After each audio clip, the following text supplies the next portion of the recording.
sindah malih.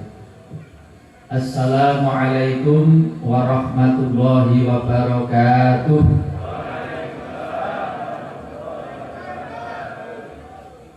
Belum pengalih berarti dinten lagi.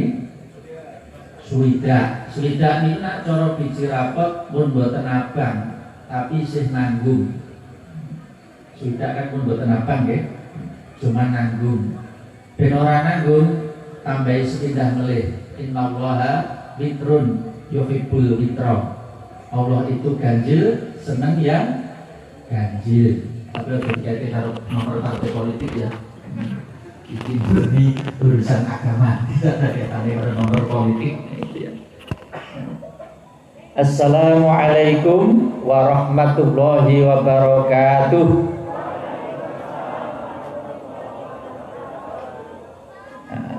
Berarti pinten saniki? 90. Ingkang jawab sepindah 3 doso, jawab ping kalih swidak, jawab ping 3 9 doso. Sing gak jawab gak oleh apa-apa, oleh mung aqua karo roti. Alhamdulillah, alhamdulillahikum fa'angdir wa rabbaka fakabbir wa thiyabaka fatahhir warrujza fahjur wala tamnun tastakthir wali rabbika fasbir. Sadaqallahul adzim. Arsanipun Bapak Kepala Desa Pangkah ingkang dahat kinabekten, arsanipun pimpinan ranting Muhammadiyah Pangkah dalah ortonipun ingkang saestu kawula hormati, para alim, para ulama, para bini sepuh, haji sepuh, tokoh masyarakat ingkang satudu kinabekten, pengurus ranting Pemuda Muhammadiyah Pangkah yang baru saja dilantik, yang saya cintai, saya banggakan, saya banyak berharap, juga pimpinan Pemuda Muhammadiyah PCPM Pekajangan yang tadi sudah melantik, yang seragamnya begitu cerah, secerah masa depannya. Itu. Juga rekan-rekan perwakilan dari GP Ansor Ranting Pangkah yang juga kita banggakan. Alhamdulillah malam hari ini kiranya tidak ada ucapan yang paling pantas kita sanjungkan, kita lantunkan kecuali pujian, syukur, ucapan terima kasih kehadirat Allah Subhanahu wa taala. Alhamdulillah khususnya di hari-hari belakangan ini cuaca sudah mulai katakanlah sudah kondusif.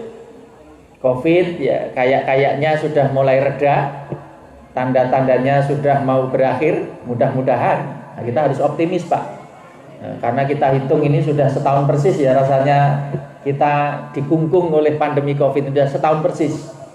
Dan saya juga ingat betul baru kali ini saya memulai ceramah umum lagi. Selama 1 tahun itu ya ceramah kecil-kecilan saja. Paling mung neng masjid wong 15, wong 12, neng mushola ya wong 5, wong 6 gitu. 5 kadang-kadang sing 4 ngantuk, Pak. Nah, itu. Jadi sing ngrungokke mung 1 tok itu. Nah, tapi malam hari ini kita sudah berani atau mulai mencoba lebih banyak lagi. Tentu kita berdoa dan berharap kepada Allah Subhanahu wa taala, Allah senantiasa menjaga melindungi kita semua dari bahaya Covid khususnya, sehingga kita semua tetap sehat, tetap selamat dan terhindar dari bahaya apapun, termasuk di dalamnya adalah dari virus corona ini.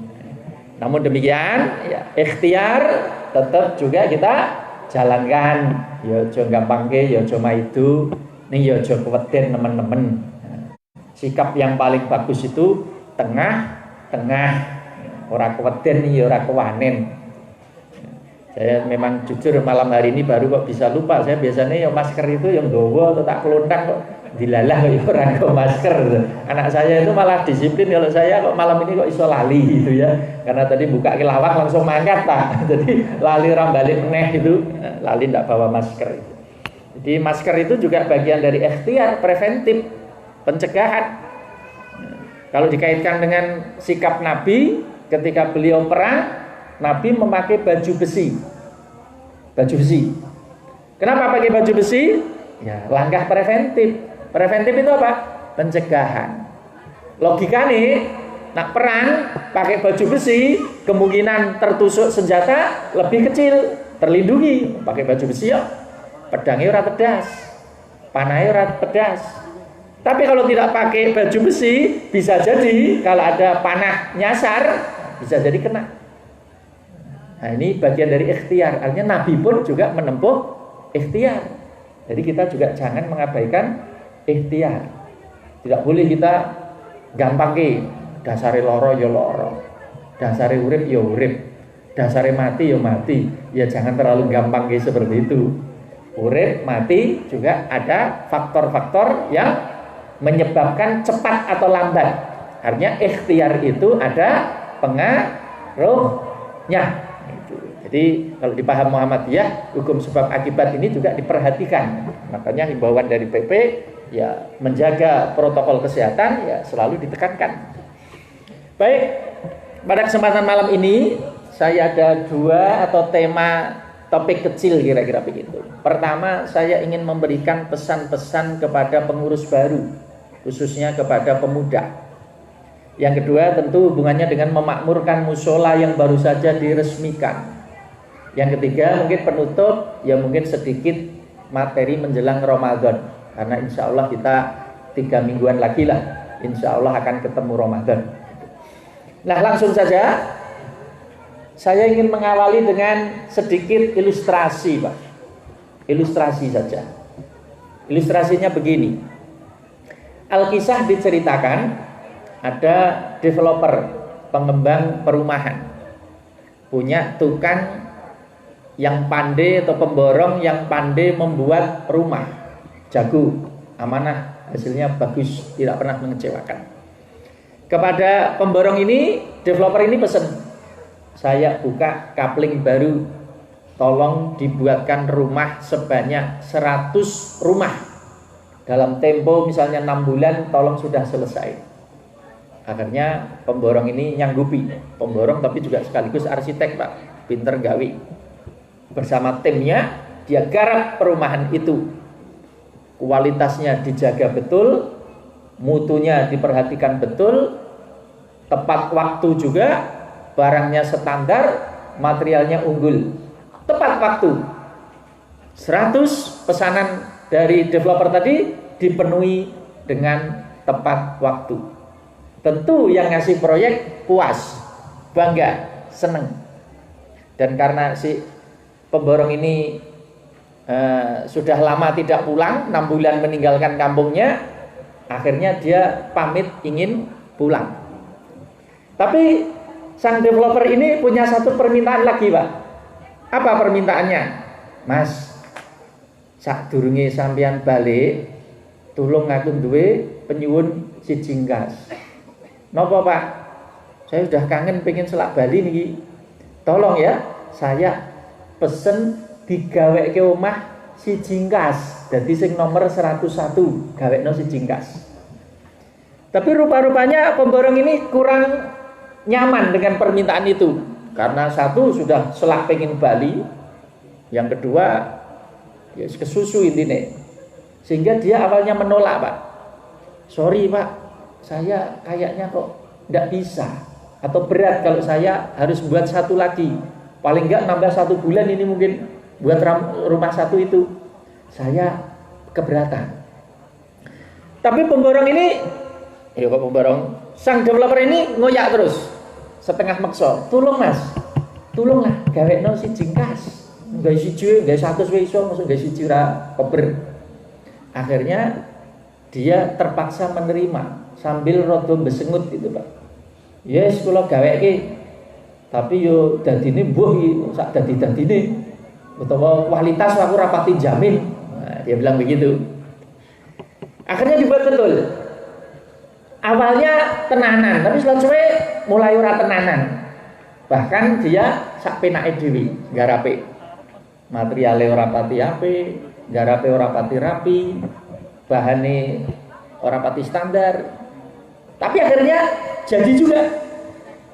Setelah jadi, dia menghadap. Dia menghadap. Mungkin kursi ini satu lagi Mas ya. Kadang-kadang saya kalau capek berdiri milih duduk kalau saya. Gitu. Nah, akhirnya diserahkan kunci ketika rumah ke-101 yang terakhir itu jadi, dia menghadap ke developer tadi untuk menyerahkan kunci. Masrah ki. Alhamdulillah nih walaupun rada terseok-seok jadi juga akhirnya. Tolong sebagai simbolik kunci saya serahkan kepada Bapak. Akhirnya pemborongnya developernya mesem. Ya, terima kasih. Saya selalu puas dengan pekerjaanmu. Kau memang layak dipercaya. Oleh karena itu, terimalah upahmu. Upahnya dibayar langsung. Plus, saya ingin memberi kejutan. Apa kejutannya? Saya ingin memberikan bonus tambahan. Apa bonus tambahannya? Kunci yang terakhir kamu serahkan ke saya serahkan kembali ke kamu, itu adalah bonus rumah untuk kamu. Kira-kira perasaannya sing terakhir pripun niku, Pak? Loh, tibake kayak aku toh. Ngerti yo dikek aku lek garap. Tasan bahannya tak pilih ke sing murah-murah, sing elek-elek malah dikek nyong. Sempro. Mungkin kan begitu ya. Niki cerita niki kula aturke maksudnya nopo Pak? Maksudnya ngeten Pak. Kadang-kadang boleh dibilang kita memperlakukan amalan untuk dunia dengan akhirat itu gambarannya seperti dua tadi Pak. Gambarannya seperti dua tadi. Dan itu nanti suwe-suwe kadang-kadang kurang betah ya Pak. Jadi nak sambil duduk karuan gede-gede berapa ketok. Lebih santai ya, lebih bisa menata napas dan sebagainya itu. Di sampingan jangan negara kan kode sumangi gitu loh ya. Dengan negara belum ngerti nggak kita ada tipe itu. Nah saya lanjutkan. Kadang-kadang pekerjaan kita itu masih membedakan amal dunia dan akhirat persis seperti contoh si pemborong tadi menyelesaikan 100 rumah yang pertama dengan 101 yang terakhir tadi. Kalau untuk amalan dunia sering kita api standar ngati-hati dijogo ora sembrono pekerjaan untuk dunia. Tapi begitu kita bekerja untuk akhirat, nah koyo gawe omah nomor 1 siji mau. Kadang ora pati ikhlas, rada besengut, karo muni-muni, sak karepe dhewe, turah-turahan. Padahal nanti kalau kita di akhirat wayahe diserahke kunci swarga. Kan amale kan dibutuhke. Lah amalan nggo donya kok apik standar, begitu amal nggo akhirat, lah kok sak penakmu dhewe. Padahal sing mlebu swarga mbok rasa-rasake dhewe seperti rumah tadi lho. Padahal mayar tak keke kowe. Lah kok kowe nggarepe sak penakmu dhewe. Rugi gelo tekane teng buri. Nah, supados boten kedadosan ngoten niku, nah kisah niki kula aturke nggo perkeling kangge kula ugi kangge panjenengan sedaya. Untuk urusan dunia akhirat usahakan sama-sama standar kira-kira gitu lah. Walaupun dalam praktek ya sering seperti tadi itu. Jujur saja Pak, kita kadang-kadang doa akhirat itu turah-turahan Pak. Ya turah-turahan waktu, turah-turahan duit, turah apa bisa turah-turahan. Sing utama nggo apa? Nggo kerja. Nyun sewu Pak. Waktu kita yang utama sehari-hari nggo kerja.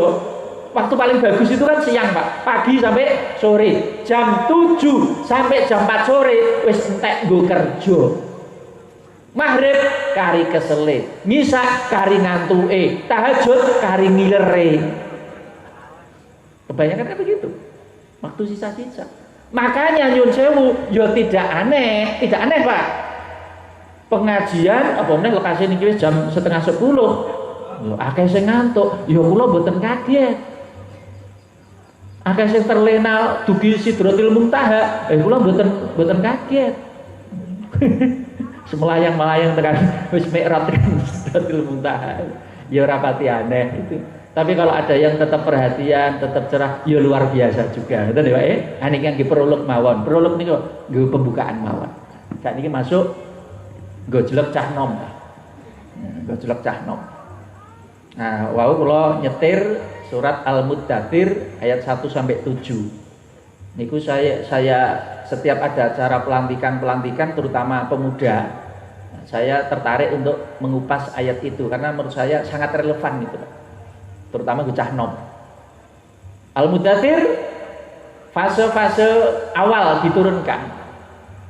Awal-awal Rasul menerima dawuh perintah. Ini relevan kita sampaikan sekarang. Allah berfirman, ya ayyuhal muddatsir. Hei wong sing lagi kemulan. Nanti kalau dikaitkan dengan Mars Sang Surya tadi, itu juga relevan. Sangat relevan. Mungkin juga syairnya itu digubah dari terinspirasi sebagian dari Al-Muddatsir, sangat mungkin karena ada titik temunya. Allah berfirman, ya ayyuhal muddatsir, wahai orang yang berselimut. Orang yang berselimut itu identik dengan orang apa, Pak? Orang yang sedang berselimut identik dengan orang sedang apa? Ya molor, ya males, ya santai, ya ora ngopo-ngopo. Wong kemulan itu kan identik karo wong nganggur, Pak. Apa meneh karo kelekaran kemulan. Ini identik karo wong nganggur, wong santai, wong males, wong leren. Dipanggil oleh Allah, "Kum, ayo bangkit, tangi, gembrika." Wong sing lagi turu-turu, santai-santai ora jelas itu, bangkit. Termasuk cah nom. Jujur aja, Pak, cah nom sing kakean turu juga banyak toh. Banyak enggak? Jangan-jangan putrane jenengan dhewe. Iya, Pak. Saya gatek saja, cah enom nganggur, ora kuliah, ora sekolah, ora nyambut gawe, rata-rata gaweane wis turu mangan, adus turu, kadang ya adus ya wegah, turu tok. Ibadah wegah, kerja wegah, sinau wegah. Ana perawat lewat sisat-sisat. Lho mesti ngono-ngono kuwi, Pak. Lho nyuwun sewu, Pak. Terus jadi prai mergo corona cah sekolah ya di satu sisi jadi jujur sedih, Pak. Sedih rada suwe. Anak kula sing barep kan juga SMA kelas 2. MBS Muhammadiyah teng Piyung Bantul mriko. Mun setahun persis kula kelingan mulai pas akhir Maret, Maret setahun persis teng omah. Yo sekolah yo online. Yo nak pas online tak delokne yo melek. Yo mandengi HP. Tapi nek begitu ora ono online, anggere lawang kula buka kok turu. Kadang nggih kula seneni barang. Tapi kula riyen ndek isih mahasiswa ndek pas nang omah ya ngoten niku masalahe. Dadi ya ono sing fotokopi barang. Ya memang tadi, Pak. Godaan wong nganggur itu nyuwun sewu, ya kuwi. Turu ya T3 ya. Turu TV, T-ne apa meneh. Wis enggak jauh-jauh dari itu. Melek ya nyetel TV. Mangan turu meneh nganti bingung bar turu arep ngopo iki saking ngopo ora ono kegiatan. Jadi Allah lewat ayat ini mengingatkan, "Kum, ayo sing turu-turu iki sing ora digayan-gayan iki, sing aktivitasnya ora cetha kuwi, kum, bangkit, sadar, tangi, punya aktivitas sing jelas.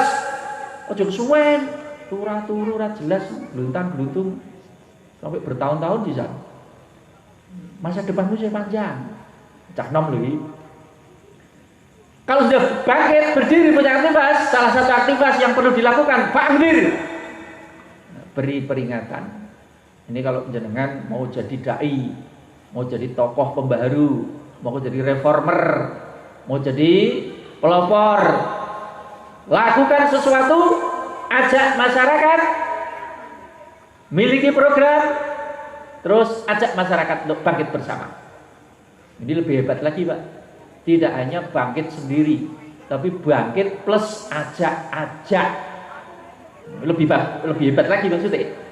Orang mau mikir awake dhewe tok, tapi sudah peka sosial, peduli sosial. Fa'andzir, beri peringatan masyarakat juga. Ojo mung kowe tok sing sadar, masyarakat ya ajakan sadar. Sebab kalau hanya kita sendiri yang sadar, lainnya tidak sadar, juga tidak banyak yang bisa kita lakukan. Makanya ajak-ajak atau dakwah itu juga dianjurkan. Ini bedane wong apik karo memperbaiki. Jadi ono istilah wong soleh, ono istilah muslih. Wong soleh ki wong apik, muslih ki wong sing dandani.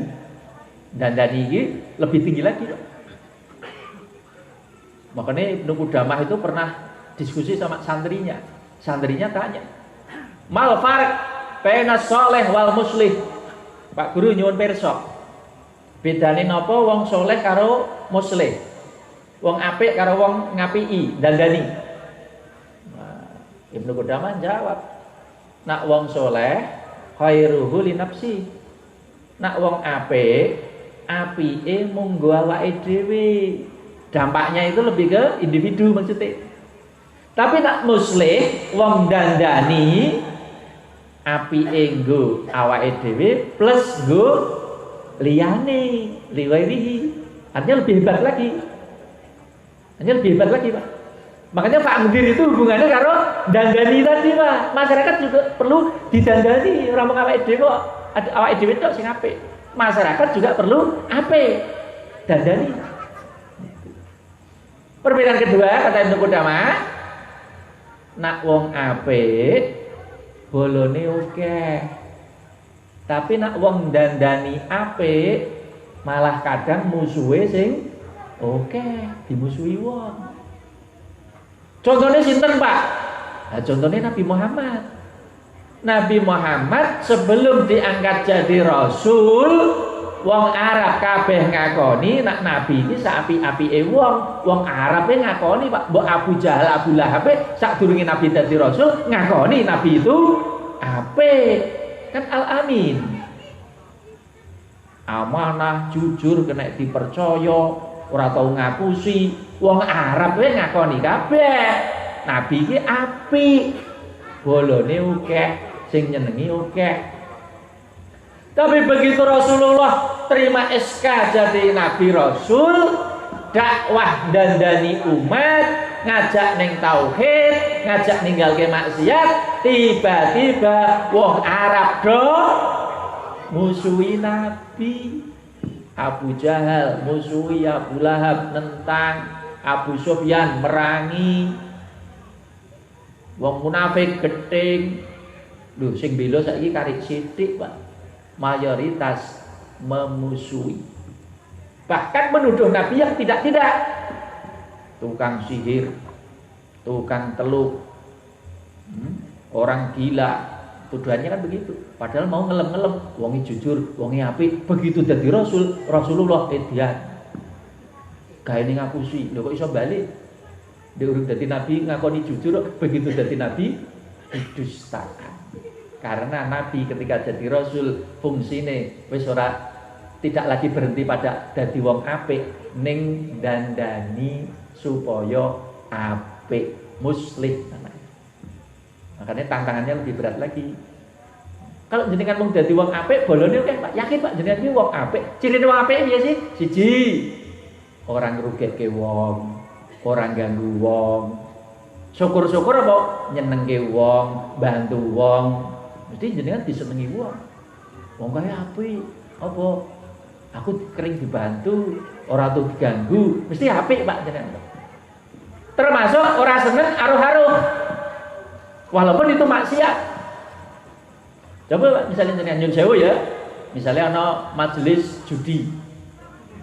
Majelis tapi judi. Terus jenengan ora aruh-aruh maksudnya ya ora nyerang, ya ora ngelek-elek, ya ora ngelekke. Bahkan jenengan misalnya ya ora melu, tapi jenengan misalnya nyepaki nggon. Monggo pinarak tengen dulu badhe judi nggih. Rumah kula terbuka lebar 24 jam. Malah kula cepaki wedang kalih rokok, monggo. Jenengan di mata penjudi itu apik wong iki apa? Aku judi wae difasilitasi kok. Dibantu, ora diganggu, ora diaruh-aruhi, ora dielekke, ora dikecam. Beda karo kiai kae. Senengane ngecam wong judi, sengit aku.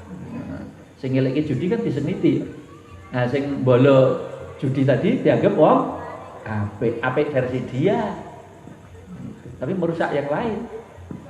Jadi wong ngene-ngene iki mah bolone akeh disenengi wong.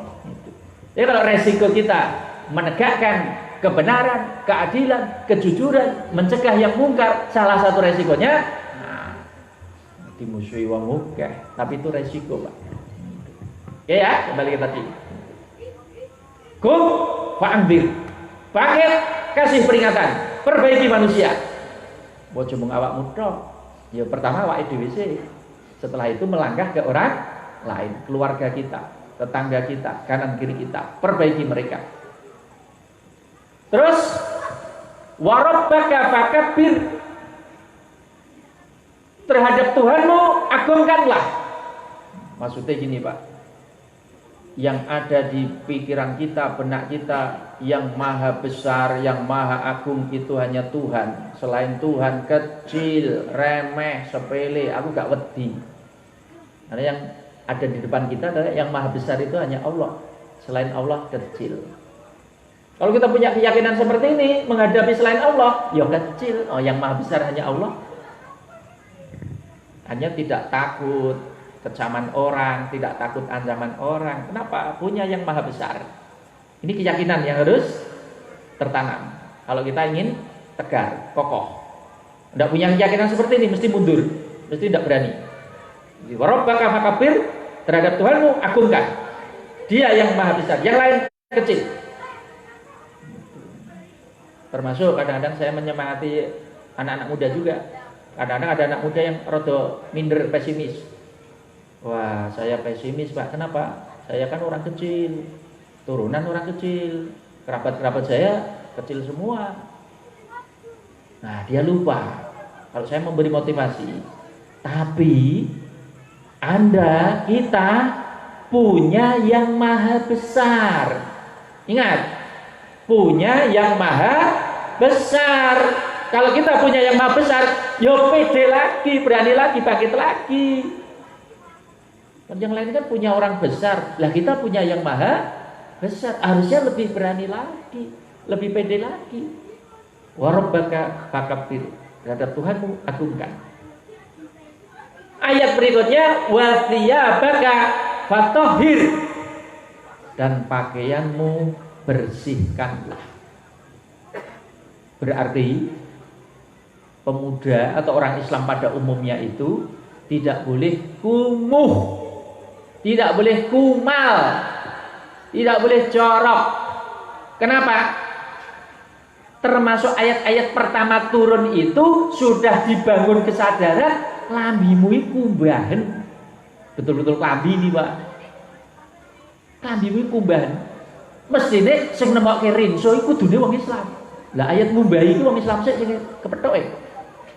Ini kan ayat cuci mencuci ini, Pak. Ayat ngumbahi sejauh itu. Jadi jangan dikira ayat ngumbahi termasuk sing turun-turun awal, Pak, ora keri-keri. Ini ayat makiyah nih, awal-awal Nabi dadi Rasul. Klambimu kumbahan. Jadi ayat ngumbahi itu termasuk yang awal-awal diturunkan. Kudune wong Islam sing nemokke rinso kudune. Aja sampai wong Islam ora kenal ngumbahi itu. Lho iya, Pak, bangsa sesuci itu wong Islam itu termasuk juarane atau jagone. Masa apa? Ditekankan betul, suci lahir batin, fisik, jasmani, rohani itu betul-betul ditekankan dalam agama kita. Jadi orang Islam itu jangan asing dengan bersuci. Kita ngaji fikih saja bab pertama toharoh. Ketika Islam masuk Spanyol, dulu namanya Andalusia, nyun sewu, wong Eropa ini adus ora kenal, Pak.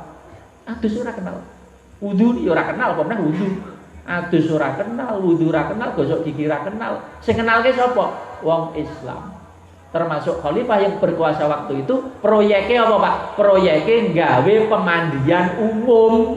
Mergo nggawe pemandian umum. Lah wong ora adus. Lho tenan, Pak. Ketika Islam masuk Spanyol, wong Eropa ini masih zaman kegelapan, zaman kemunduran. Wong Islam wis maju moncer. Termasuk tadi adus ora kenal. Lah wong Islam kan adus kan kenal sekali, Pak. Mandi wajib ono, mandi sunah ono, mandi biasa ono. Lho ono kabeh. Niki wong Islam. Jadi kalau urusan bersuci, orang Islam itu familiar, termasuk tadi ayat ngumbahi midun. Ono Pak. Saya juga pernah kok urusannya masalah cawi ternyata juga pernah tak gatek ya Pak. Saya ke Singapura itu nyun sewu wis ping 3. Singapura itu terkenal kota yang paling bersih. Ya. Dendro buat sampah sembarangan itu tinggi Pak. Lho tenan itu. Buat puntung rokok sembarangan dendro ning kono. Buat sisa makanan yang bis dendro ning kono. Negeri serba dendro Singapura. Tur dendane larang-larang. Nah, kota bersih, negara bersih, tapi kula sempat rada kaget. Apa? Begitu kula masuk napa tempat-tempat fasilitas umum, termasuk napa niku imigrasi, arep mlebu niku atau arep metu sama yang fasilitas umum, kula rada kaget. Lah kok toilete kok ambune badheke ra karu-karuan. Kula rada kaget jarine kota bersih kok toilete ambune badheke ra karu-karuan, batin kula. Iki sebabnya apa? Maksudnya isih mending Indonesia. Isih mending Malaysia. Begitu masuk Singapura, loh kok toiletnya ambune badhek. Kula yo rasa ingin tahunya kan muncul Pak. Akhirnya kula survei kecil-kecilan Pak. Kula bar pipis ora langsung lunga. Ngadeg ning kono tapi ya rada adoh sithik. Survei kecil-kecilan tak gatekke sing nguyuh mburiku sapa ngono tak gatekke. Ya tentu toilet laki-laki Pak. Toilet perempuan jadi berapa uang loh. Lah nyun sewu ya mayoritas di sana kan nyun sewu loh nih tanpa bermaksud sara apalagi saru ya nyun sewu non rasa tak cekakin non nopo paham lah non ternyata terjawab Pak. Nak wong Islam tertib Pak, anggere pipis langsung disentor terus cawi lunga, pipis sentor cawi lunga, akhirnya apa? Orang mambu resik. Ternyata nyun sewu agama lain, etnis lain, saya tidak perlu nyetake, yang jelas paham lah. Itu ternyata tidak punya perilaku bersuci seperti yang ada di agama kita. Yang saya perhatikan banyak sekali begitu cur nyentor ora gelem kadang-kadang. Nyentor ora gelem ya ora cawi. Wong dislenthik ngono tik tik tik lunga. Ana sing dikei obat, diobat abitke. Jadi otomatis lah nek disentor ora gelem padahal wis ping pira kuwi. Lah sing burine wong Indonesia kan teman-teman saya maksudnya yo gepes-gepes to Pak. Wah iki pira ping pira ora disentor iki. Ternyata hubungannya karo perilaku keagamaan juga. Nak wong Islam wis terbiasa pipis ya disentor ya cawi, wis standare wong Islam. Tapi nyun sewu, agama lain belum tentu ada ajaran seperti itu, Pak. Itu contoh. Jadi kita punya kelebihan di situ. Jaga resikan. Satu lagi, saya pernah baca artikel neng Republika, laporan. Wono wong Inggris mlebu Islam, kuwi gara-gara ngamati CD, Pak. CD niku mboten kompak disk. CD niku celana dalam. Jadi dapat hidayah karena mengamati celana dalam. Ceritanya pripun? Nah, ceritanya ada orang buka usaha laundry. Laundry niku jasa cuci setrika niku nggih. Laundry. Ternyata dia itu ngamati juga, Pak. Ngamati kos-kosan kono kae, karo kos-kosan kono kae, nak jipuk jemuran, nak jipuk cucian kotor. Maksudnya belum dicuci. Nah, sing kono jipuk, dheweke ternyata niteni, Pak. Nak jipuk kos-kosane wong Islam ora pati mambu. Nak jipuk kos-kosane sing non muslim mambu. Celana dalam iki. Bertahun-tahun itu. Lama-lama kan rasa ingin tahunya kan muncul. Nah, akhirnya kan riset kecil-kecilan. Tanya. Saya heran Mas ya. Kalau saya ambil pakaian dalam termasuk CD, kalau kos-kosan kono kae, kok orang pati mambu, ini mambu niki lumrah itu. Tapi kalau ambil dari kos-kosan sana, kok ambune luwe ngaru-ngaru. Ternyata jawabannya apa, Pak? Ya kembali ke teori tadi. Cawi karo ora cawi. Bagi orang yang cawi, ya otomatis lebih resik. Bagi yang tidak cawi, ya otomatis ya mambu. Termasuk nyun sewu Pak. Kalau orang bule kebiasaannya kalau habis beol hanya pakai tisu. Kalau orang Islam pakai air. Jangan bisa bayangin dewi. Nak nyuci nganggo banyu karo nganggo tisu kira-kira resik endi? Ya silahkan dirasakan. Ya tentu saja resik nganggo air, apalagi masih pakai sabun. Ya ini enggak pakai tisu. Mungkin juga enggak terlalu bersih. Celana sudah dipakai, terus nanti di-store ke tukang laundry. Kadang-kadang saya enak sih. Wah. Akhirnya dia tanya, "Duh, Anda kok bisa seperti ini? Didapat dari mana?" Yang mahasiswa muslim jawab, "Loh, ini ajaran agama saya. Apa? Kalau habis pipis, BAB atau buang air kecil, kami harus bersuci. Bersuci itu apa? Ya dibasuh, diguyur, dibersihkan." Yang di sini mungkin tidak ada ajaran itu. Ini agama, pengaruh agama. Iya. Akhirnya si tukang laundry ini menyimpulkan, agama Anda kok punya ajaran yang begitu rapi, begitu care dengan kesehatan, kebersihan. Akhirnya dia tertarik masuk Islam. Jadi jalan hidayah itu macam-macam. Karena Sidi dapat hidayah. Judul sinetron ini Pak. Jadi banyak cara orang mendapat hidayah. Itu belum masalah penyakit Pak. Dulu di Inggris, di London tahun 60-an juga pernah mewabah penyakit kolera kalau tidak salah. Kolera kok cepet nyebari. Tapi nak di lingkungan muslim kok lambat penyebarannya. Tapi kalau yang di non kok penyebarannya cepat. Lagi-lagi diselidiki Pak, apa faktornya? Ternyata jawabannya orang Islam biasa cawi pakai air sehingga kotoran itu langsung masuk ke septic tank, masuk saluran. Sementara nyun sewu yang non tadi dia budayanya pakai tisu Pak. Namanya pakai tisu padahal penyakit kolera masih sedang ganas-ganasnya. Lah tisu itu kan kadang dibuang di tempat sampah. Tempat sampah kadang-kadang terbuka. Ono laler menclok. Lalere tamasa Pak, keliling-keliling kampung. Enek gedang goreng nempel ning gedang goreng. Ana sego goreng nempel ning sego goreng. Sego gorenge dipangan sing duwe omah. Akhirnya penyebaran kolera itu menjadi mewabah.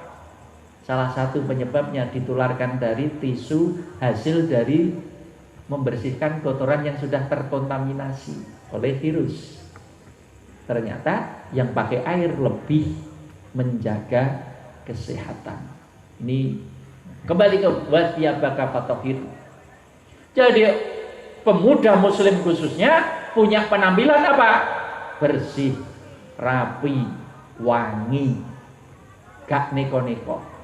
Lambine resik, rapi, wangi. Rambutnya juga sama, cukurannya yo rapi, tertib, sopan. Kulite yo resik, tertib, gak neko-neko. Termasuk orang usah dipasangi tato. Jadi dengan masangi tato juga suatu hari nanti bisa jadi malah dapat masalah. Golek gayang angel, lamar CPNS menjadi ditolak misalnya, bisa jadi. Tidak usah mendebat. Tapi saya penasaran Pak, tato saya kan Islami Pak. Lah tatomu apa? Gambar beduk karo kubah Pak. Orang masalah gambare apa? Yang jelas kan banyak orang yang mau menghapus tato rada kangilan to Pak ya. Akhirnya dadak bayar meneh, dadak opo itu alatnya larang meneh. Bagi yang tidak punya tato, lebih nyaman, lebih aman. Ini surah niko-niko. Ini pemuda tak ingatkan. Wa thiyabaka fatahhir. Nah, bajumu cuci bersih. Ayat berikutnya warrujza fahjur. Kotoran-kotoran rohani, sifat-sifat elek neng atimu fahjur, tinggalkan, jauhi, bersihkan. Jadi bersih jasmani rohani, oke. Fisik bersih, rohani, hati, jiwa bersih juga. Warrujza fahjur, kotoran jiwa tinggalkan. Dengan bahasa lain, milikilah kepribadian sifat yang mulia. Jadi cah nom itu sumbut Pak. Jasmani rohani ini resik, fisiknya resik, hatinya resik, akhlaknya mulia, jadi teladan. Makanya nanti pemuda Muhammadiyah yang baru dilantik, saya harapkan salah satu programnya, karena cah nom ijek bastotam fil jism, fisike ijek umber, fisike ijek sehat, ijek kuat, tenagane tak jaluk ya sing rada umber. Nggo kegiatan sosial entrengan, tenagane diwakafki. Urung patek sibuk, urung patek repot, cah nom. Di Muhammadiyah ada MDMC, sing tanggap bencana, tanggap darurat. Nah, level ranting juga tanggap darurat. Kayak enek omah arek ambruk, sing duwe rondo tuwa, mungkin anake adoh, duwite sing perbaikan renek, tanggap peka. Piye carane? Yang jelas sing mempelopori sing nom-nom, galang dana, galang konco-koncone, apa rumah itu diperbaiki. Di Batang itu alhamdulillah MDMC ini gesit gitu Pak. Program bedah rumah itu tiap bulan itu hampir selalu ada ya, rumah yang dibedah. Dibedah itu waktu itu ditandani urat bedah toh.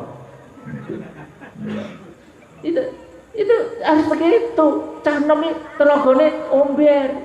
Termasuk ada bencana, cah nom ngarep dhewe bantu.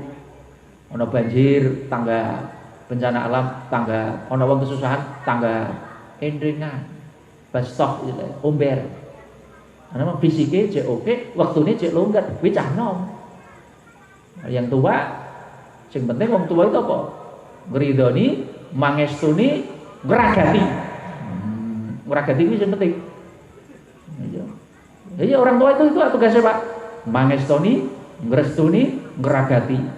Ning nyun sewu, aja sampai mung dadi tukang nyacat, tukang maidu, tukang nyinyir. Karena kadang-kadang ada sebagian orang tua yang seperti itu, bantu ora, ngewangi ora, nyokong ora, maidu, nyinyir, nyalahke, nesu-nesu. Jangan ada seperti itu, orang tua seperti itu. Anak muda tampil, dukung. Kita semangati, kita bantu juga dengan cara kita sebagai orang tua. Doanya, dananya, dan sebagainya. Jadi itu ya, warujah fajur. Jadi cah nom, hal-hal yang tercela, tinggalkan, jauhi. Cah nom, ora usah nyun sewu, ora usah kenal narkoba, ora usah mendem. Syukur-syukur nyun sewu sing nom-nom sing guru kasep-kasepi, ora usah udut. Udute apa? Diganti sing luwih manfaat. Apa sing luwih manfaat? Diinfake, disedekahke, ditabung, lebih manfaat, berpahala. Gitu. Nggo jaga fisik ya luwih apik, tidak merokok misalnya. Iya. Milikilah sifat mulia, termasuk tadi suka menolong, suka membantu. Hampir pasti insya Allah kalau ada anak muda punya jiwa seperti ini, biasanya masa depannya juga gemilang, Pak. Cerah, rasa khawatir. Wong nak seneng tetulung bakal ditulung karo Gusti Allah. Wallahu fi aunil abdi madamal abdu fi auni akhi. Gusti Allah isih gampang nulung kaulane selagi kaula iku seneng tetulung karo sedulure. Jadi kalau kita ingin Allah mudah menolong kita, kita juga harus sering menolong sesama. Cah nomnya gede entrengan. Saya berani pastikan Pak, insya Allah masa depan ini lancar, cerah, gemilang, rasa khawatir. Senang tetulung, munduh, berapa kali hilang. Saya sampai sekarang itu masih terngiang-ngiang, padahal peristiwanya sudah lama Pak. Saya pernah itu kebanan motor, silaturahmi bodo-bodo, di kampung agak terpencil, jalannya elek, bannya bocor. Golek itu kang tambal ban rada angel loh bodo-bodo, tapi tak tuntun rada adoh. Akhirnya ketemu ono sing buka. Aslinya ora buka, cuman kok ya sehari-hari itu aslinya pas ora buka, tapi tak suruh kok gelem. Padahal saya udah batin loh, bayar ping 3 gelem aku. Maksudnya 3 kali lipat maksudnya biasanya. Tapi yang saya terkesima Pak, apa? Begitu tak takai, pinten Mas? Jawabnya apa? Mboten Pak, mboten sah. Tak kira basa-basi tak baleni. Saestu kula coba kula ibaratnya 2 kali lipat, 3 kali lipatnya mau pinten. Mboten Pak. Oke, kula mohon janji hari ini siapapun yang memerlukan tenaga saya, jasa saya gratis. Padahal dugaan saya masih STM kelas 2 atau kelas 3 itu. karena orang gelem, saya tentu diajari akhlak yang luar biasa. Iki tak anggap luwih nom timbang aku, mungkin pendidikan ya isih sak ngisorku, ngajari akhlak sing luar biasa karo aku. Seprene tak eling-eling. Dan tentu saya akan mendoakan yang baik. Sampai sekarang tak dongake. Muga-muga bocah nom sing kaya iki tadi lah masa depannya cerah, kuliah lancar, gaweane cepat, jodone cepat, cepet munggah kaji, cepet ngajak ke wong tuane. Dungane sing apik-apik. Donga orang bayar kok. Lah kalau banyak yang mendoakan seperti ini, masa ora ono sing mandi? Ya tetep ono sing mandi, Pak. Jadi berbuat baik itu tidak pernah rugi, tidak pernah hilang. Makanya nak cah nom aja sungkan berbuat baik. Termasuk andai kata kita berbuat baik pada orang jahat sekalipun, orang usah merasa menyesal. Wah, ndek bengi aku kleru aku. Tiba sing tak tulung ya tiba PSK. Tidak usah menyesal, Pak, nulung PSK. Tiba aku ndek bengi sing tak sodagi malah PSK. Tidak salah. Tiba bengi sing tak tulung ya tiba copet, tidak salah. Kalau kita tulus ikhlas karena Allah, siapa tahu kebaikan kita menjadi jalan hidayah bagi dia. Minimal mengurangi dia berbuat jahat.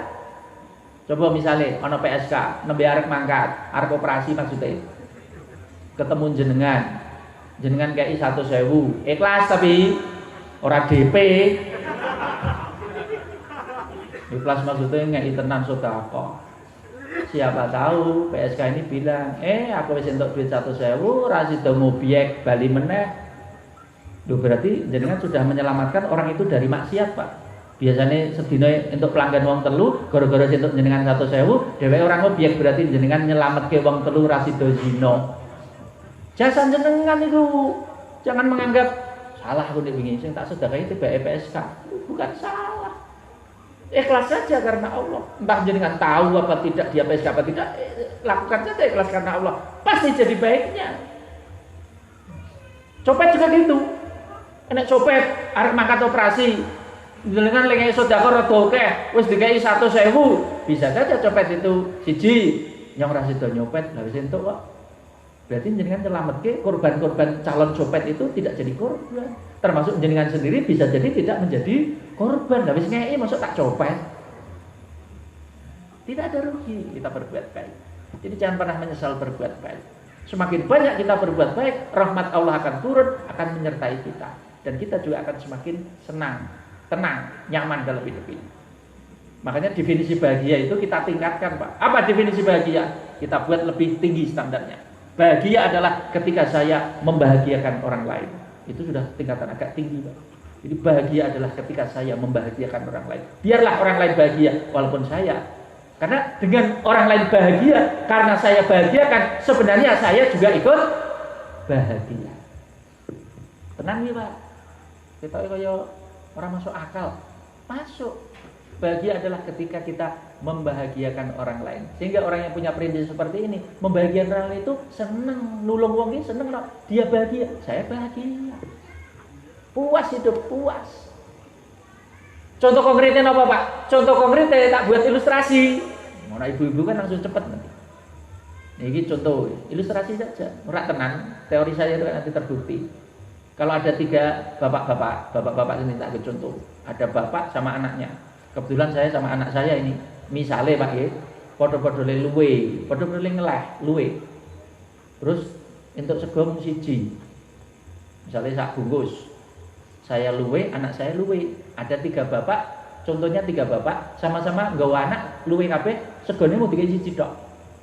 Bapak pertama bilang sama anaknya, "Le, bapak sih ya sing mangan ya. Mau nenek turahan, tembe kowe."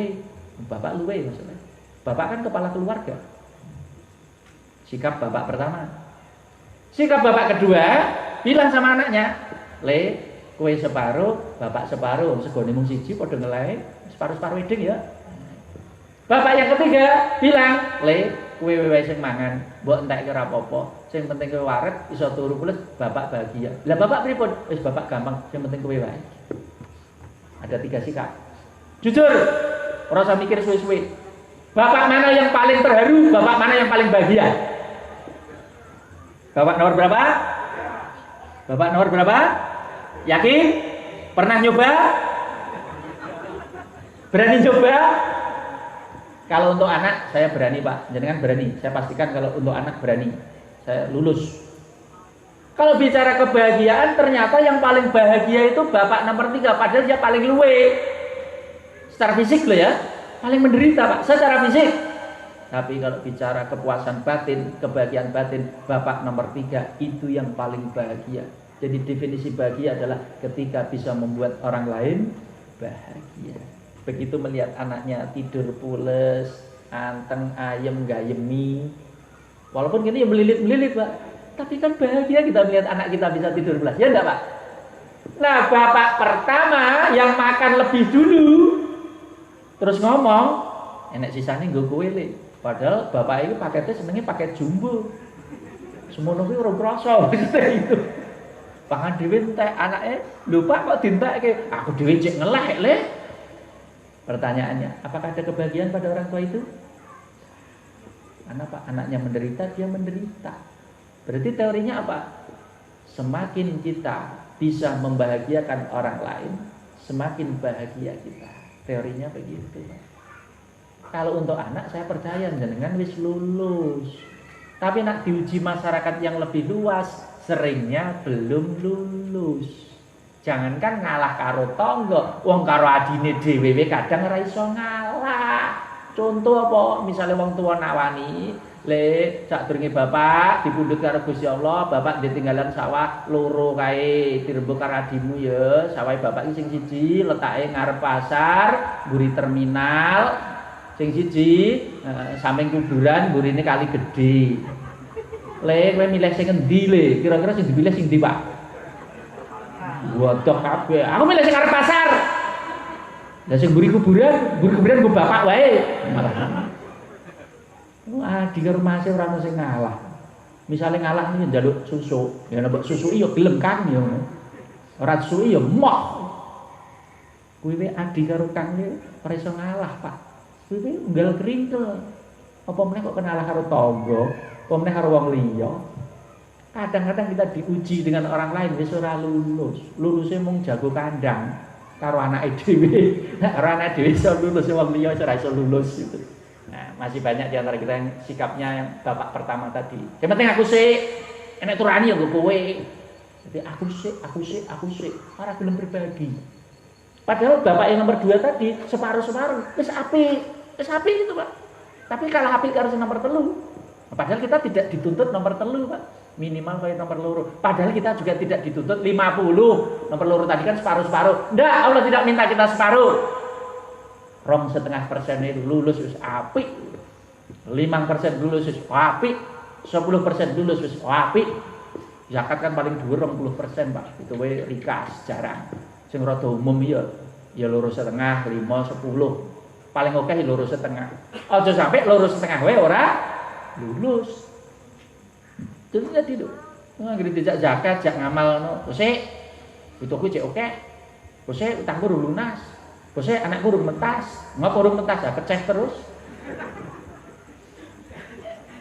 Nggak dijak ngamal, dijak zakat, jak anu alasan, ya orang pernah berhasil, lulus 0,5% orang berhasil, Pak. Padahal kalau lihat ilustrasi tadi harusnya 50% bisa, bahkan 100% bisa, tapi nak karwana. Begitu dites neng masyarakat yang luas, angel abot. Jadi itu ya. Oke, saya kira untuk sedikit bekal untuk pemuda saya kira cukuplah. Sudah hampir 1 jam, sedikit lagi hubungannya dengan memakmurkan mushola. Alhamdulillah saya ikut bangga, ikut bahagia. Ada yang wakaf tanah, wakaf bangunan, wakaf material, wakaf tenaga, wakaf pikiran. Budayakan wakaf. Sekarang sudah berdiri megah. Jadi tugas kita sekarang adalah memakmurkan mushola, memakmurkan masjid, apalagi mau Ramadan. Apa yang memakmurkan masjid yang utama itu apa? Yang utama adalah menggunakan untuk sholat berjamaah, terutama untuk kaum laki-laki, terutama. Nah, dari segi hukum laki-laki lebih berat, Pak, daripada ibu-ibu. Tapi kenyataannya kadang malah sing ngeramekke ibu sing luwih sregep maksudnya. Bapak-bapak kadang-kadang nyun sewu rada males, rada kurang. Ibu-ibu sing repot wae sregep, malah bapak-bapak malah males. Nah, kadang-kadang ibu-ibu sregep malah ada dai yang ngendon-ngendoni juga. Sebaiknya wanita itu di rumah saja. Wanita tidak utama di dalam masjid. Akhirnya laki-laki ini terpengaruh, lho Bu, tenan to wong wedok nang omah wae. Tak kancani, malah wong loro ora mangkat kabeh ya. Masjidnya sepi lah, jangan ngisi sapa. Nah, iya. Jadi memahaminya jangan terlalu letterlek. Ya memang hadis itu ya ada, kita ya tahu, tapi pemahamannya tidak harus gitu-gitu juga. Kalau konteksnya, jadi jangan dimutlakan itu loh. Wanita lebih baik di rumah, ya aja mbok anggap harga mati. Ya sikon, situasi, kondisi diperhatikan. Misalnya apa? Kalau memang wanita itu misalnya masih muda, cantik, rondo sisa. Loe HP neng omah iya tak benerke. Bisa jadi kalau kehadiran dia ke masjid itu menimbulkan fitnah. Banyak laki-laki atau bapak-bapak yang ke masjid itu motivasinya karena pengen pedok rondo mau loh. Itu bisa jadi fitnah. Ya, lebih baik ibu ini di rumah saja. Apalagi pergi ke masjidnya minor, dandanannya minor, pakaiannya minor, wangi-wanginya jarak 30 meter aja mampu. Sudah di rumah saja. Kalau kasusnya seperti itu. Tapi nyun sewu kalau jenengan itu ibu-ibu ya wis tuwa, anake ya wis gede-gede, bahkan wis simbah-simbah, jenengan saomahmu wong loro tok, suami istri tapi simbah kabeh, ya luwih becik to kompak wong loro nang masjid kabeh to. Nang musala kabeh to. Jangan lagi punya prinsip wanita lebih baik di rumah. Kowe ning omah wae buya, aku tak sing mangkat. Ndak harus begitu pemahamannya. Ya. Lebih lucu lagi nyun sewu, ada suami begini. Istrinya ke masjid dilarang, ke mushola dihalang-halangi, tapi nak neng pasar malah diterke. Nak neng toko diterke. Pertanyaannya, lah emang neng pasar karo neng masjid ki luwih aman ndi? Jawab. Istri jenengan pergi ke pasar dengan pergi ke masjid, Anda merasa lebih aman mana? Dari segi godaan orang. Ya kudune luwih aman neng masjid to. Masa masjid isine wong mata keranjang kabeh sih? Masjid secara umum isinya wong genah-genah toh. Artinya apa? Jangan terbalik. Istri kita neng masjid jarang, neng mushola jarang, pengajian jarang, tapi neng mall rutin, neng pasar istiqomah. Arisan sregep. Nah, akhirnya teman kita terbiasa dengan lingkungan seperti itu istri kita. Sementara lingkungan yang Islami malah dikurangi atau dihalang-halangi. Mikir sampai di situ. Jadi pemahamannya jangan terlalu letterlek. Karena kadang-kadang saya ada itu, loh dulu sini kan bapak-bapak rame, ibu-ibu rame. Lah sekarang kenapa ibu-ibu tidak rame? Ya karena ada ustadz yang mengatakan atau berceramah lebih baik ibu-ibu di rumah, Pak. Akhirnya kok ibu-ibu sepi. Ya enggak gitu-gitu juga, saya bilang itu. Enggak gitu-gitu juga. Karena kembali tadi Pak ke fitnah apa tidak. Dan istri kita juga butuh tambahan informasi, pengajian, taklim dan sebagainya. Emang jenengan yang ngomong iso ngajari dewi, iso nuturi dewi. Misalnya iso nuturi tak jamin ora mandi, Pak. Kalau aku iso ngomong aku dewi ya ngono kuwi masalah ya. Ngandani wong iso ngandani bojoku kadang-kadang ora mandi ya, Pak. Itu kenyataan, Pak. Padahal jenengan ngandani putrane dhewe kadang-kadang ora mandi yo, cah cilik malah percaya guru TK-ne yo, Pak. Aku ki dokter guru TK-ne ki mung SPDW kadang-kadang luwih percaya guru TK-ne kok. Wong saya kadang-kadang dibantah, Pak, salah Pak, gurune ora ngono kuwi, Pak." Aku disalahke kok. Jadi anak saya malah mengidolakan guru TK-nya. Orang ngerti nak bapak ini dokter sedangkan profesor. Tapi itulah anak kita gitu loh. Dia lebih kagum pada guru SD-nya, lebih percaya guru TK-nya daripada bapaknya. Gitu loh. Itulah faktanya. Jadi kadang-kadang kita sendiri itu ngajari keluarga kita itu ra iso. Makanya apa? Pasrah yang masjid, pasrah yang mushola, itu diajak bareng. Tidak harus kita sendiri yang ngajari gitu loh, Pak. Jadi itu. Jadi itu yang utama, yang memakmurkan mushola masjid itu kata kuncinya apa? Sholat jamaah 5 waktu urip apa ora? Nak menguripe iki 3 tok, maghrib, isya, subuh, ya berarti kurang maksimal. Berarti zuhur karo asar PR. Nah, piye carane? 5 waktu itu urip terus. Mosok semene ora ono sing nyait ngobrke azan misalnya ngimami, ya dikober-koberke. Nah, sholat itu pekerjaan yang utama. Yang pertama kali dihisab. Jadi jangan sampai sak kampung ini ora peduli, ya kudune ono sing ya nglegake biasanya itu. Ada tukang azan, ada imam rawatib, ada jamaah yang siap gabung. Itu harus diperhatikan betul. Yang kedua, memakmurkan musola caranya bagaimana? Nah, ada taklim, Pak, pengajian. Taklim itu ruh. Kalau sudah tidak ada taklim, bisa mati. Orang sing nyemangati, orang sing dorong, orang sing nyontoni, orang sing ngoprak-oprak. Harus ada taklim. Seminggu bisa, seminggu pindu, monggo. Pokoknya poso lebih banyak lagi. Yang ketiga, kalau belum ada TPQ, bisa musola dimanfaatkan untuk TPQ. Jangan sampai anak kita kehilangan generasi. Orang do iso ngaji, orang iso sholat, orang iso maca Quran. Kenapa? Orang mesti ngajari. Kalau udah punya TPQ ya syukur. Kalau belum, musola bisa diberdayakan. Yang keempat, memakmurkan musola. Nah, perlu musyawarah, boleh Pak musyawarah. Mengerebuk sing apik-apik, nggo kumpulan, asal sing apik-apik boleh. Syukur-syukur. Yang kelima, musola masjid bisa memberdayakan masyarakat, membantu masyarakat, meringankan masyarakat, tentu lebih hebat lagi. Walaupun ini butuh SDM lebih, butuh sumber lebih, tapi kalau bisa hebat. Jadi kadang-kadang ada santunan sosial, bisa membantu yang lemah, membantu yang perlu membutuhkan dan sebagainya. Itu sedikit saran untuk musola. Yang terakhir, sedikit saran menghadapi Ramadan. Kita sekarang sudah masuk Syakban, kalau tidak salah tanggal 7, walaupun di sini tulisannya 6, ini senengnya ngeri. Kalau kalender saya itu tanggal 7 gitu ya. Nah, kita insya Allah akan memasuki bulan Ramadan. Karena ini sudah bulan Syakban, saya mengingatkan, sing di utang poso, dieling-eling sedelo. Aku di utang poso ora, poso wingi. Nak duwe pirang dino. Nak pirang dino sing tak sarutang piro, sing urung tak sarutang piro, tolong 1 menit ngeling-eling dewi-dewi. Termasuk kalau orang tua kita di rumah kita sudah undur wingi raposo, fidyah wis dibayar dulu. Tertib Pak, sebelum kita ketemu Ramadan lagi. Nah setelah itu, di antara sunnah Nabi di bulan Syakban, Nabi mencontohkan beliau memperbanyak puasa di bulan Syakban, melebihi puasa di bulan-bulan yang lain. Mulai latihan poso sunat rada diokehi. Kenapa perlu latihan? Harapannya nanti masuk Ramadan wis siap, wis biasa poso. Poso wis ora kaget, poso wis ora wedi. Tapi kalau kita biasa makan kenyang, minum kenyang, ora tahu poso, khawatirnya ketemu poso iki rada keweden. Posone kapan? Kurang 2 minggu. Lah, kok wis arep poso meneh? Merasa jadi beban toh.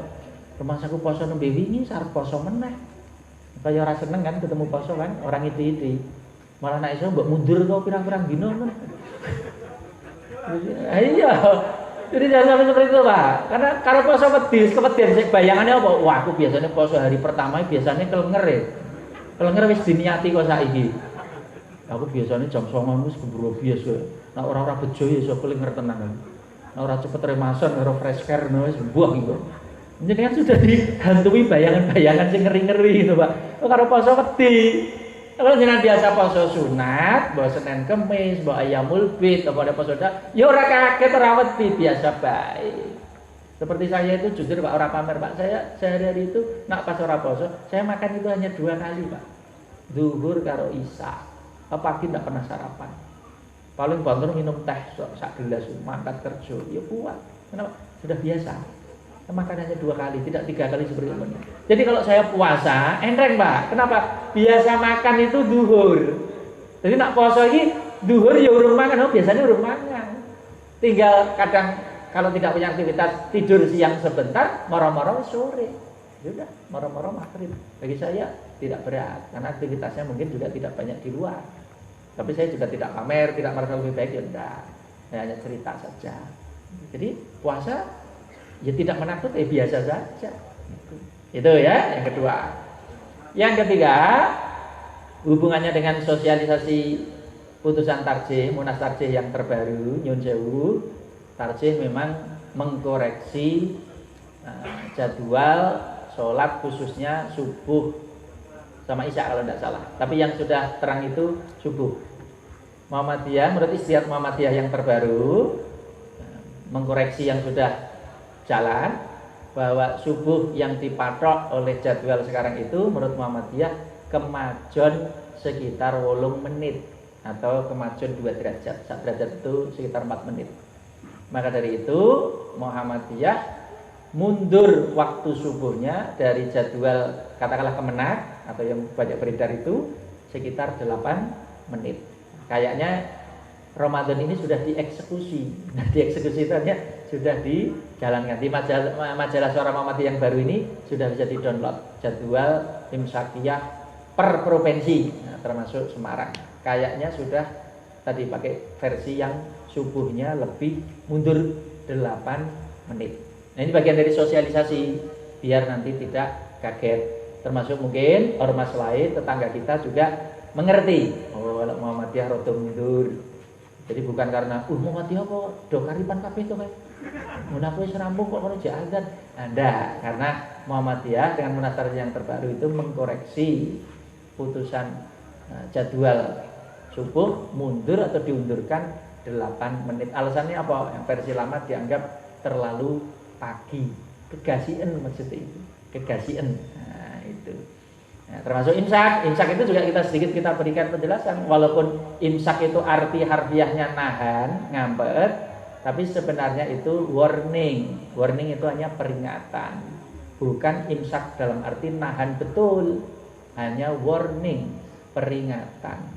Peringatan maksudnya bahwa sebentar lagi mau subuh. Jadi imsak itu adalah waktu yang justru biasa dipakai Nabi untuk sahur.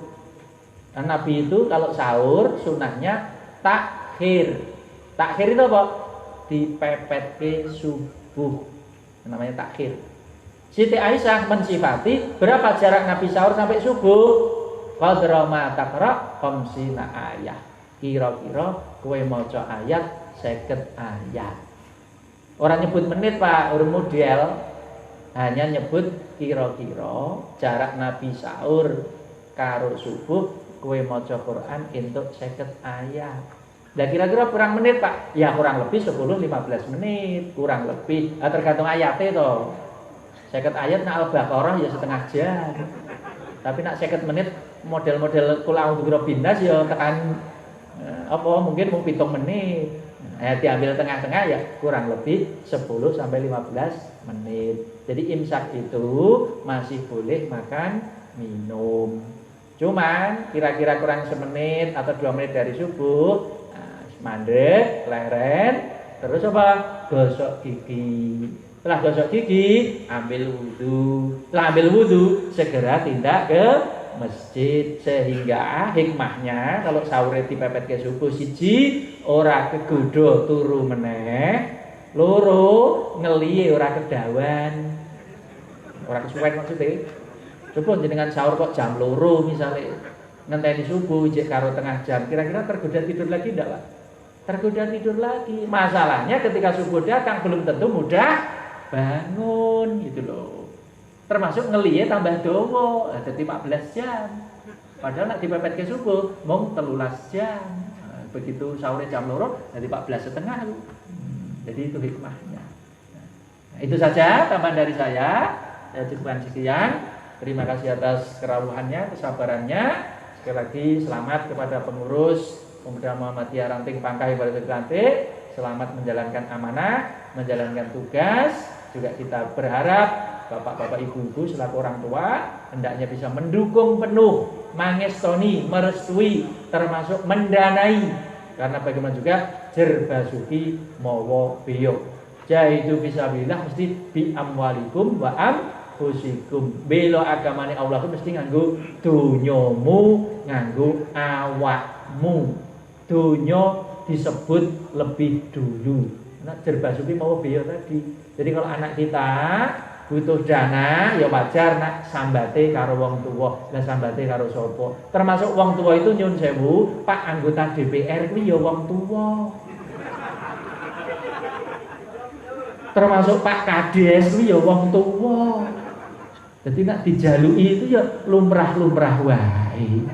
Apalagi juga digunakan untuk kepentingan masyarakat. Enggak masalah. Dan tidak usah merasa minder, tidak usah merasa malu. Kalau saya minta untuk umat, untuk masyarakat, saya tidak minder, saya tidak malu. Kenapa? Bukan untuk saya. Kecuali untuk pribadi saya malu, Pak. Kalau untuk umat, untuk masyarakat saya minta tidak malu. Termasuk saya tidak minder kalau dia tidak ikhlas. Yang saya tak ingatkan. Kalau ada orang bilang, "Alah, percuma Mas aku ngei, aku ra ikhlas." Ora usah minder, Pak. Jenengan jawabnya penak wae. Nyun sewu, Pak, sing kula butuhke sanes ikhlasin jenengan, tapi duwike sampean. Jawabnya ngono. Aku ora ngurusi ikhlase sampean, aku ngurusi duwike sampean. Sampean ikhlas yo jute 100.000, sampean muni-muni yo 100.000. Yang mlebune kantong padha. Lah ikhlas ora ikhlas niku urusane sampean karo Gusti Allah, urusane sampean karo aku, duwite metu. Tak ajari ngono kuwi. Ora usah minder-minder. Umat kok isin, umat kok ragu-ragu. Anggap saja digunakan untuk kepentingan masyarakat, enggak masalah. Dan tidak usah merasa minder, tidak usah merasa malu. Kalau saya minta untuk umat, untuk masyarakat, saya tidak minder, saya tidak malu, Pak. Kenapa? Bukan untuk saya. Kecuali untuk pribadi saya malu, Pak.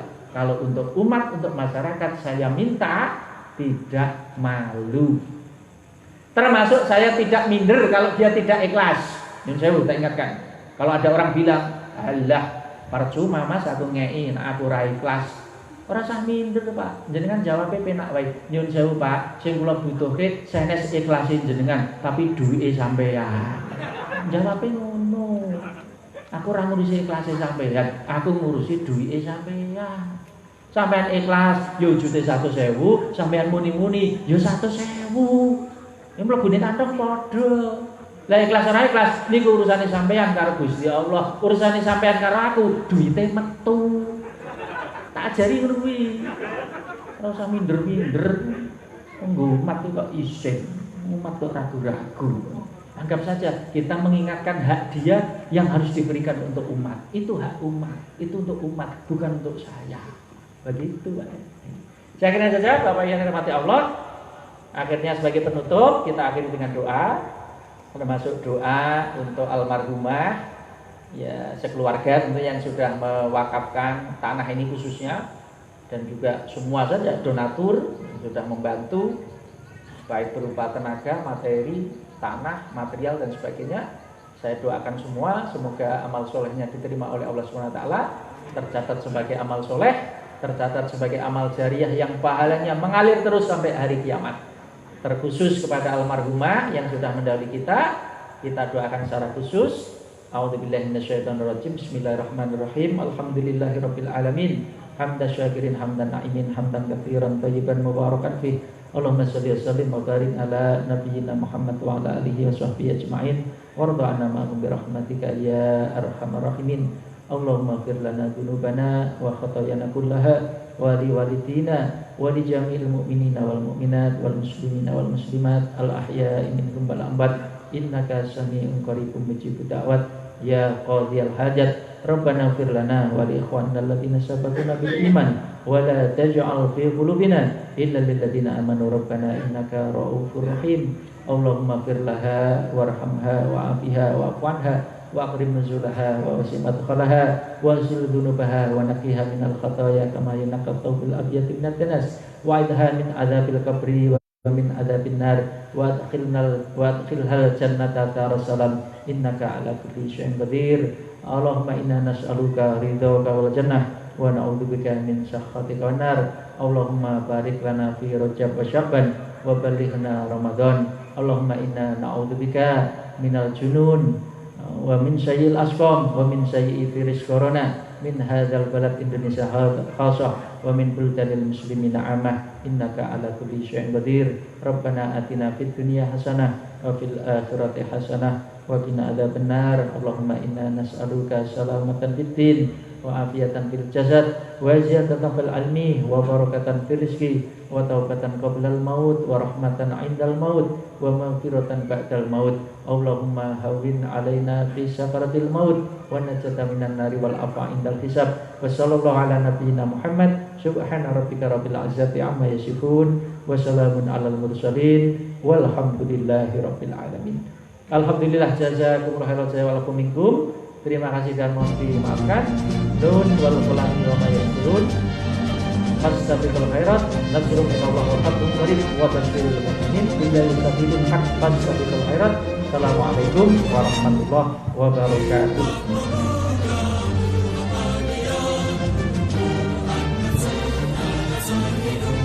Kami ucapkan terima kasih kepada Bapak Dr. Haji Ali Sugiyatno MAG yang telah menyampaikan Maulidul Hasanah.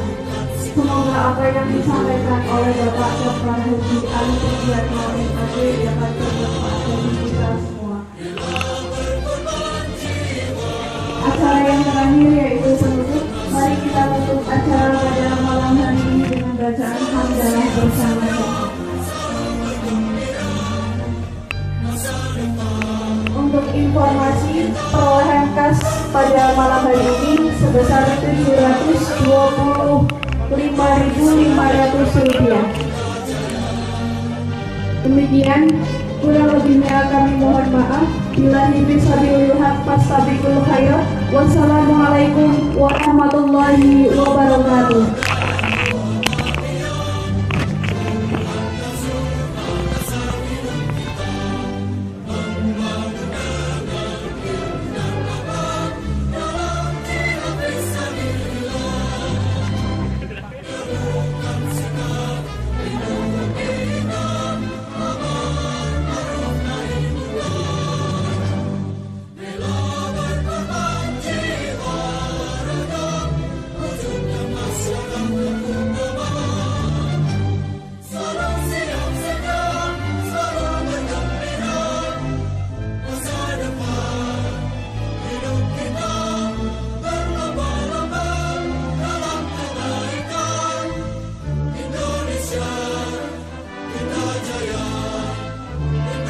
Indonesia, kita